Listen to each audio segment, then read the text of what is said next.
శతాబ్దాల చరిత్రను తనలో దాచుకున్న రాజ్యాన్ని టిప్పు సుల్తాన్ అనే మహమ్మదీయ మహారాజు తన రాజ్యాన్ని కాపాడుకునేందుకు చివరి వరకు పోరాడిన నేల. ఇప్పుడు అసలైన వాటర్ జైలుకి తీసుకెళ్తున్నానండి.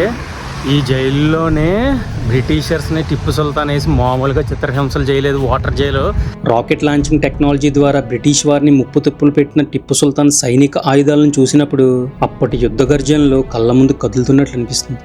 నేను వెళ్తున్న ఈ రూట్ ఉంది కదా, ఈ రూట్లోనే ఒకప్పుడు భయంకరంగా శవాలు గుట్టలుగా పడేవంటండి. దేశ విదేశాల నుంచి వచ్చే పర్యాటకులు ఇక్కడి కోటలు, ఆలయాలు, చారిత్రక నిర్మాణాలను చూసి ఆశ్చర్యపోతారు. కోటగోడల మధ్య నడుస్తూ ఉంటే మనం కాలయాత్ర చేసినట్లుగా అనిపిస్తుంది. పురాతన ద్వారాలు, రహస్య మార్గాలు, పాతకాలపు నిర్మాణాలు ఇవన్నీ కలిసి మనల్ని 300 సంవత్సరాలు వెనక్కి తీసుకువెళ్తాయి. శతాబ్దాలుగా చరిత్రను మోస్తూ నిలిచిన ఈ పట్టణం మనకు ఒక గొప్ప సందేశాన్ని ఇస్తుంది. రాజ్యాలు మారినా, కాలం మారినా చరిత్ర మాత్రం ఎప్పటికీ నిలిచిపోతుంది. అటువంటి గొప్ప పట్టణమే శ్రీరంగపట్నం.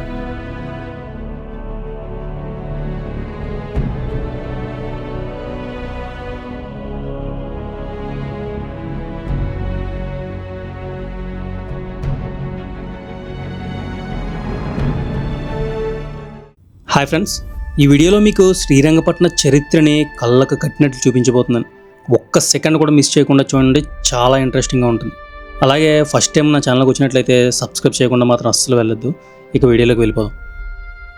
శ్రీరంగపట్నంలోకి అడుగు పెట్టగానే ముందు మనకు 2 రాజద్వారాలు కనిపిస్తాయి. దాదాపు 300 సంవత్సరాలు అవుతున్నా అవి చెక్కు చెదరకుండా అలాగే ఉన్నాయి. గతంలో సైన్యాలు, వ్యాపారులు మరియు రాజకుటుంబానికి చెందిన వారు ఎక్కువగా ఈ ద్వారం ద్వారానే కోటలోకి ప్రవేశించేవారు. లోపలికి వెళ్ళగానే 18వ శతాబ్దంలో టిప్పు సుల్తాన్ చేత నిర్మించబడిన జామా మసీదుని చూడొచ్చు.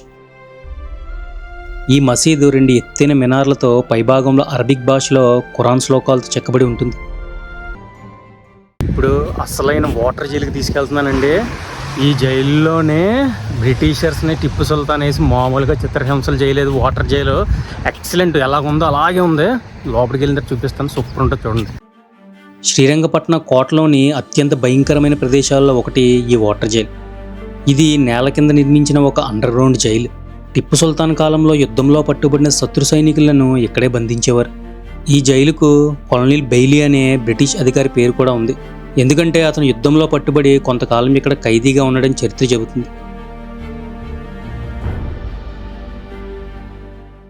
చూసారా, ఇదొకటి ఇంకా ఇలా లాక్ చేసి 2 చేతుల్ని మొత్తం ఇవన్నీ ఉన్నాయి చూసారా, ఇవన్నీ ఇక్కడ నుంచి ఆ చివరి వరకు, గోడ వరకు, చివరి వరకు మొత్తం బ్రిటిష్ వాళ్ళు కట్టేసి ఈ జైల్లోని చూడండి. ఎంత చాలా మన హైట్ ఎంత జస్ట్ అంతే ఉంటుంది, హైట్ కూడా ఉంది. అవి కట్టేసి ఇందులోని వాటర్ రిలీజ్ చేసి వాళ్ళు చచ్చిపోయినంత వరకు వాటర్ అలాగే ఉంది. చచ్చిపోయిన తర్వాత అక్కడ చిన్న కన్నం ఉంటుంది, ఆ కన్నం చూపిస్తాను. ఆ కన్నంలోంచి అటుపక్క నదిలోకి వెళ్ళిపోతారు. మొసలు ఉంటాయి నదిలోని. ఈ కన్నం కనిపిస్తుంది చూసారా, ఇదే. ఇది చచ్చిపోయిన తర్వాత ఆ వాటి సంఖ్యల్ని రిలీజ్ చేసి కానీ ఇది డౌన్లో ఉంటుంది, మొత్తం స్లాంట్గా ఉంటుంది. వచ్చేసి సవాలు ఇందులోంచి ఆ నదిలోకి వెళ్ళిపోతాయి అన్నమాట. ఆ విధంగా బ్రిటిష్ వాళ్ళని చిత్రహింసలు చేశారు. ఈ విధంగా చిత్రహింసలు చేస్తున్నారని చెప్పేసి బ్రిటిష్ అధికారుల్లో ఒకటి తెలిసి 5 కిలోమీటర్ దూరం నుంచి రాకెట్ లాంచర్తోని ఒక గుండిని దీని మీదకి షూట్ చేస్తే వచ్చి ఇక్కడ కన్నం పడింది అన్నమాట. అదిగో ఇదే ఈ ఫిరంగి కన్వెన్షన్ చూసారా, దీన్ని గుర్తుగా పెట్టారు. ఆ కన్నం అక్కడి నుంచి కొడితే ఇక్కడ పడింది అన్నమాట కరెక్ట్గా.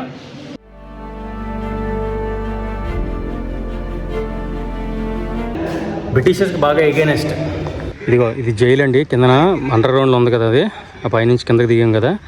ఇక్కడి నుంచి ఇలాగ వస్తే ఇదిగోండి ఈ బ్యాక్ సైడ్ అదిగో కావేరీ నది. ఆ లోపల కన్నం చూపించాను కదా, ఆ కన్నంలోంచి శవాలు వెళ్ళిపోతాయి అన్నమాట ఈ నదిలోకి. ఇందులో ముసళ్ళు ఉండేవంట ఆ టైంలోనే. ఆ ముసళ్ళకి ఆహారం కింద ఈ శవాలను పంపించేవారంట.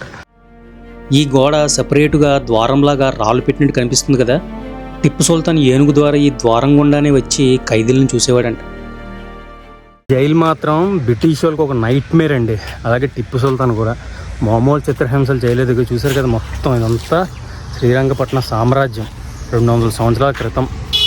తర్వాత బ్రిటిష్ వాళ్ళు దగ్గొట్టేసి మొత్తం ఎరగొట్టేసి టిప్పు సుల్తాన్ ప్యాలెస్ అన్ని ధ్వంసం చేసేసి గోల్డ్ గిల్డ్ ఎంత అట్టుపోయారు. ఒక్క గుడి శ్రీరంగపట్నం టెంపుల్ ఒక్కటే వదిలేరు అనమాట.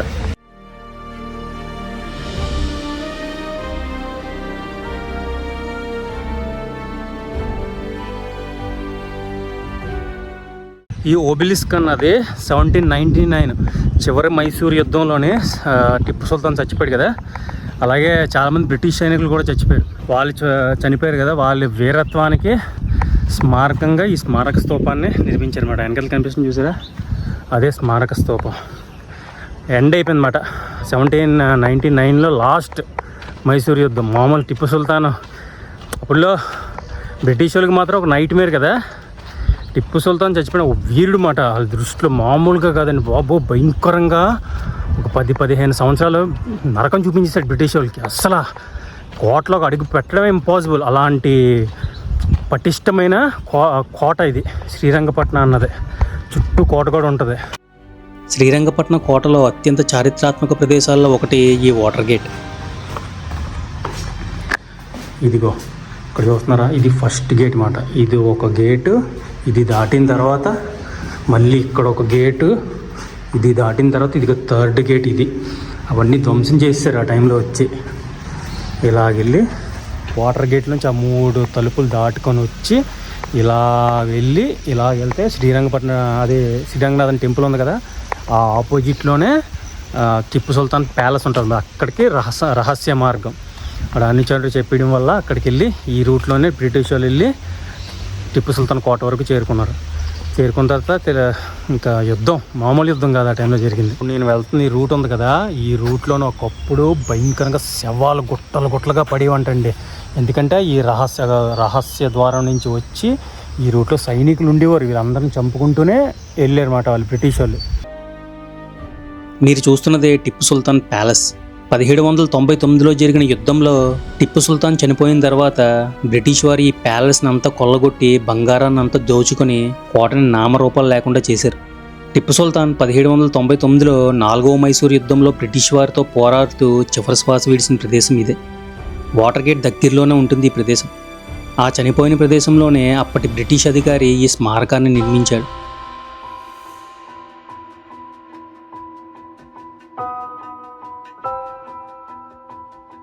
టిప్పు చనిపోయిన ప్రదేశం నుండి కొద్దిగా ముందుకు వెళ్తే మరాఠా జైలు ఉంటుంది. టిప్పు సుల్తాన్ మరియు అతని తండ్రి హైదర్ అలీ పాలన సమయంలో యుద్ధాలలో పట్టుబడిన మరాఠీ సైనికులను ఇక్కడే బంధించేవారని చరిత్ర చెబుతుంది. అందుకే దీనిని మరాఠా జైలు అని పిలవడం ప్రారంభమైంది. ఈ జైలు నేల కింద భాగంలో నిర్మించబడింది. గోడలు చాలా మందంగా ఉండేవి మరియు బయటికి పారిపోకుండా చిన్న చిన్న కిటికీలు మాత్రమే ఉండేవి. ఈ ప్రదేశం అప్పటి కాలంలో యుద్ధాలు ఎంత క్రూరంగా ఉండేవో చూపిస్తుంది.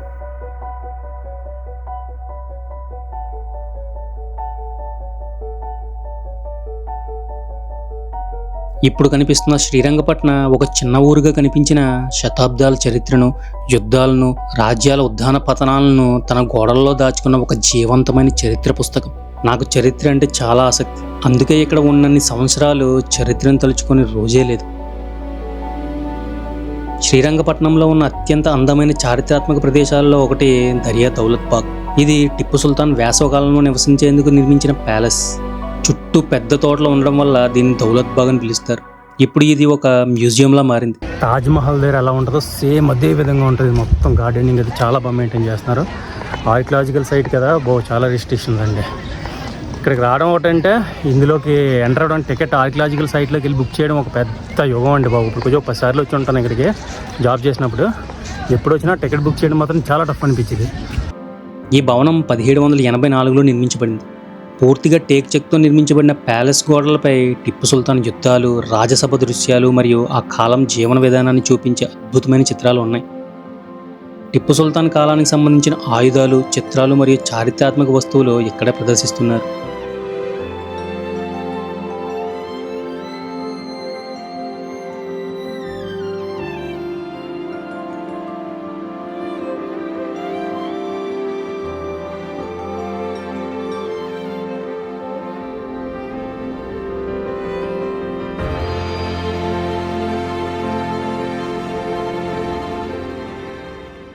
అప్పటి కాలం నాటి పెయింటింగ్స్ ఎలా ఉన్నాయో ఇవన్నీ న్యాచురల్ పెయింట్స్ అన్నమాట. ఇప్పుడు కూడా చుట్టూ కూడా అలాగే ఉన్నాయి. బా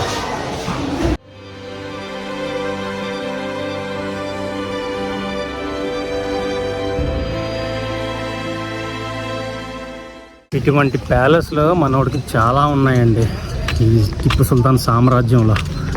అలాంటిది నాకు తెలిసి నేను చూసిన ప్యాలెస్లో టిప్పు సుల్తాన్ అనేది ఇది చాలా బాగుంటుంది. అందు గురించే ఇది మీకు చూపించాలని ఇక్కడికి వచ్చాను. ఇప్పుడు ఫైనల్గా టిప్పు సుల్తాన్ చచ్చిపోయిన తర్వాత వాళ్ళ అమ్మని నాన్నే ఎక్కడైతే సమాధి చేశాడో అది గుంబాజ్ అని కట్టించాడు అన్నమాట. ముందు టిప్పు సుల్తాన్ చచ్చిపోయిన తర్వాత కూడా అక్కడికే తీసుకెళ్ళి ముగ్గురిని పక్కనే సమాధి చేశారన్నమాట. ఇప్పుడు అక్కడికి వెళ్దాం. గుంబాజ్ అన్నమాట, అది గుంబాజ్ అంటారు. ఆ ఏరియా చాలా బాగుంటుందండి, గ్రానైట్తో సూపర్గా కన్స్ట్రక్ట్ చేశారు అది.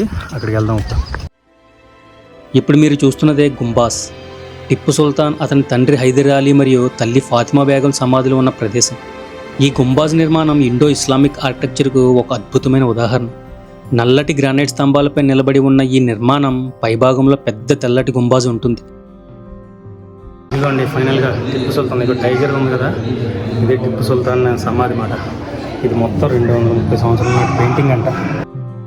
ఈ గుంబాజ్ను టిప్పు సుల్తాన్ 1780లో నిర్మించాడు. మొదట తన తల్లిదండ్రుల సమాధులు ఉండేవి. యుద్ధంలో వీరమరణం పొందాక చివరగా వాళ్ళ తల్లిదండ్రుల పక్కనే ఖననం కాబడ్డాడు. గుంబాజ్ లోపల ఉన్న సమాధులపై పులిచారలతో ఉన్న బట్టలను కప్పి ఉంచుతారు. పులి టిప్పు సుల్తాన్కి అత్యంత ఇష్టమైన చిహ్నం. అందుకే అతన్ని టైగర్ ఆఫ్ మైసూర్ అని కూడా పిలిచేవారు. ఇక్కడ ఉన్న గోడలపై మరియు స్తంభాలపై అందమైన కళాకృతులు, అరబిక్ శిలాశాసనాలు కనిపిస్తాయి. ఈరోజు ఈ ప్రదేశం శ్రీరంగపట్నంలో అత్యంత ముఖ్యమైన పర్యాటక ఆకర్షణలో ఒకటిగా మారింది. ఇక్కడికి వచ్చే పర్యాటకులు మైసూర్ రాజ్యం యొక్క గొప్ప చరిత్రను మరియు టిప్పు సుల్తాన్ ధైర్యాన్ని గుర్తు చేసుకుంటారు. ఇది గ్రానైట్ అండి, మొత్తం స్టోను ఇంపోర్టెడ్ మాట. ఇది గ్రానైట్ మొత్తం ఎన్ని సంవత్సరాలైనా అలాగే ఉంటుంది. గ్రానైట్ పాలిష్ చేస్తూ ఉంటారు వీటికి.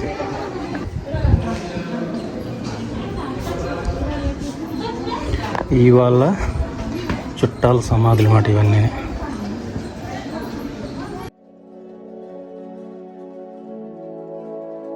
చివరగా శ్రీరంగపట్నాన్ని పేరుకు గల కారణమైన శ్రీరంగనాథ స్వామి ఆలయాన్ని ఇప్పుడు మీరు చూస్తున్నారు.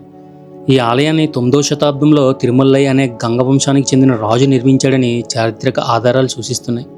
ముస్లిం రాజు అయిన టిప్పు సుల్తాన్ కూడా ఈ ఆలయాన్ని ఎంతో గౌరవించేవాడు. ఒక ఆసక్తికర విషయం ఏంటంటే టిప్పుకి జాతకాల మీద బాగా ఆసక్తి ఉండేది. ఈ ఆలయానికి సంబంధించిన కొంతమంది పండితులు టిప్పుకి యుద్ధ గెలుపు ఓటముల గురించి జాతకాలు చెప్పేవారంట. అందువల్లనే ఈ ఆలయాన్ని ఉంచాడని కొంతమంది చెప్తూ ఉంటారు. అసలు నిజం, టిప్పు సుల్తాన్ హిందూ దేవాలయాల్ని కూల్చి అందులో ఉన్న బంగారాన్ని అంతా దోచుకున్నాడు. మలబార్ తీరంలో ఎన్నో దేవాలయాల్ని కూల్చినట్లు కూడా ఆధారాలు దొరికాయి. ఇంత చరిత్రను తన గర్భంలో దాచుకున్న శ్రీరంగపట్నం నేల కాలంతో పాటు ఎన్నో యుగాలను చూసుకుంటూ ప్రస్తుతం ఈ విధంగా ఉంది.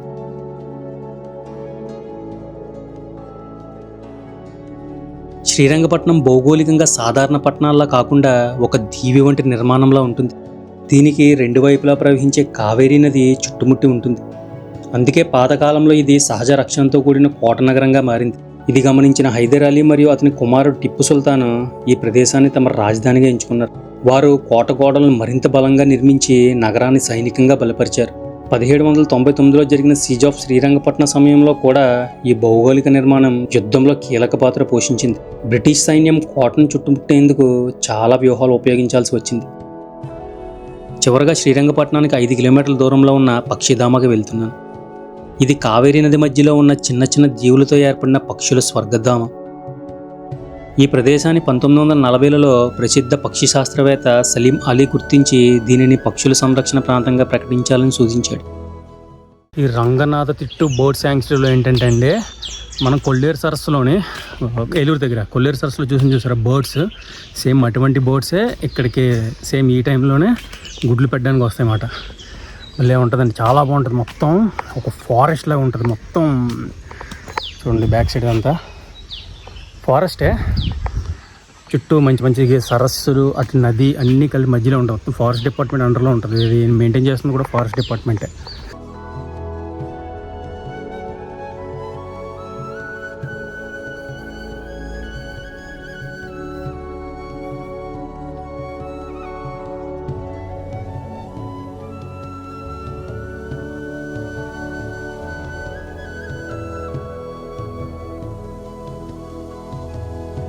ఇక్కడ బోటింగ్ కూడా ఉంటుంది. బోట్లో వెళ్ళి పక్షులను దగ్గరగా చూడడం పర్యాటకులకు ఒక అద్భుతమైన అనుభవం. ప్రకృతి ప్రేమికులు, ఫోటోగ్రాఫర్లు, పక్షి ప్రేమికులకి ఇది ఒక స్వర్గం లాంటిది.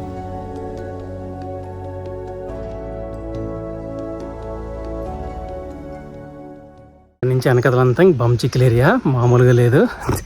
జనాలు లోపల డిస్టర్బెన్స్ ఎందుకు ముందుకు వెళ్ళిపోతున్నాను. ఇంకా వెనకదలంతా అడివే, మంచిగా కుర్చీలు వేసారు ఎంజాయ్ చేయడానికి. సో ముందుకెళ్ళి పక్షుల్ని చూద్దాం. ఈ వాచ్ టవర్స్ అంటే ఈ పక్షుల్ని చూడడానికి పెట్టారు. కనిపిస్తున్నాయా బ్యాక్ సైడ్ బోటింగ్ అవుతుందా, పక్క నుంచి ఆ పక్షుల వరకు తీసుకెళ్తున్నారు అన్నమాట ఆ బోట్లని. చాలా బాగుందండి. పక్షుల్ని చూడడానికి మెయిన్ ఇది పక్షిధామ కదా, బర్డ్ శాంక్చురీ. ఈ శాంక్చురీలో ప్రపంచంలోని అనేక దేశాల నుండి వచ్చిన వలస పక్షులు ఉంటాయి. ముఖ్యంగా pelican, painted stork, open bill stork, ibis వంటి పక్షులు ఇక్కడ ఎక్కువగా కనిపిస్తాయి. వేల సంఖ్యలో పక్షులు చెట్లపై గూళ్ళు కట్టుకుని నివసించడం ఇక్కడ ఒక అద్భుతమైన దృశ్యం. కరెక్ట్గా శ్రీరంగపట్నాకి మైసూర్కి మధ్యలో ఉంటుందండి ఇది.